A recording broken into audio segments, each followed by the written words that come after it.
The great Spanish sage Nachmanides wrote a beautiful letter to his son after he was exiled to Israel. And he said to his son that you should try to learn Torah every day. But that's not enough. When you get up from the book, think of what you've learned and see if there's something that you can immediately put into use, put to practice. And in that way, your Torah learning is not just theoretical, but practical. And this applies to everything that we learn, including the parshiot that we're currently studying. And these parshiot are very difficult to understand practically because they speak about the sacrifices in the temple. And we haven't had the temple now for almost 2,000 years. So how can we take that from which we've learned in the parsha and apply it to ourselves? And indeed, there are many lessons, and this is one. In the Torah portion this week, Tzav, we are told about the law of each and every sacrifice, how it was slaughtered, the different parts that were put on the altar. And again, all of this seems to us very, very foreign. But there's one particular point that I'd like to address.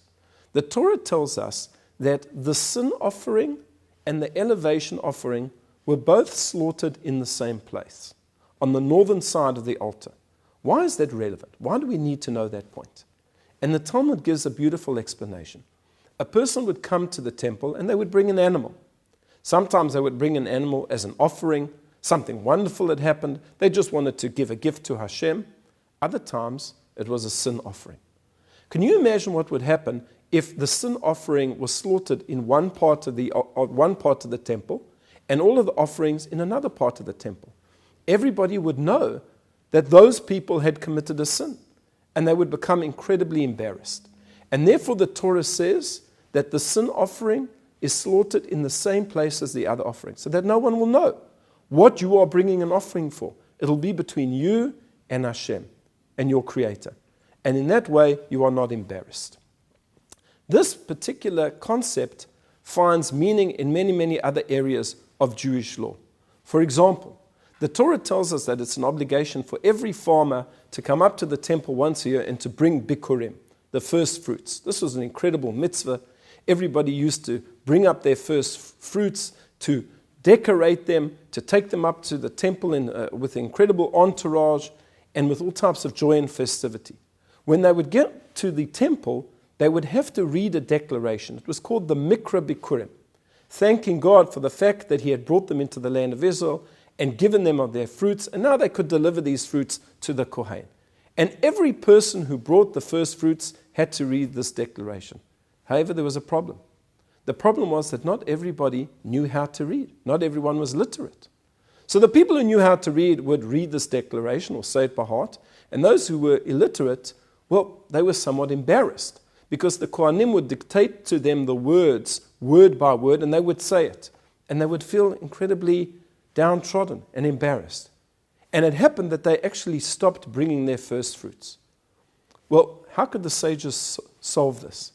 So they decided on the following methodology, that whoever came to the temple, whether they were a literate person or an illiterate person, would have to say the words of the Mikra Bikurim, of the declaration, after it was dictated to them. So it didn't matter if you were a scholar or you were an ignoramus. Every person had to say it as it was dictated to them, so as not to embarrass people. There is another modern application of this law. At a chuppah, of course, is a very joyous occasion. You have a bride, you have a groom. They're about to become united for the rest of their life as husband and wife. And during the service, there are blessings that are said. Just before the groom presents the ring to the bride, he says a blessing, or a blessing should be said by him. This is quite an intricate blessing. And yet when you watch the chuppah, you'll see something strange. He doesn't say the blessing. The rabbi says the blessing on his behalf. Why is this so? The groom is the one who's getting married, not the rabbi. And yet we have precisely the same reason. Because there was a time where there were grooms who were literate and learned, and there were grooms who were illiterate and unlearned. And the grooms who were learned would say the blessing, and the grooms who were illiterate or unlearned, they would be embarrassed because the rabbi would dictate to them word for word the blessing. And therefore it was decided that regardless, the rabbi is going to say the blessing for each and every person, so as not to embarrass another person. This is an incredibly important idea and concept in Judaism.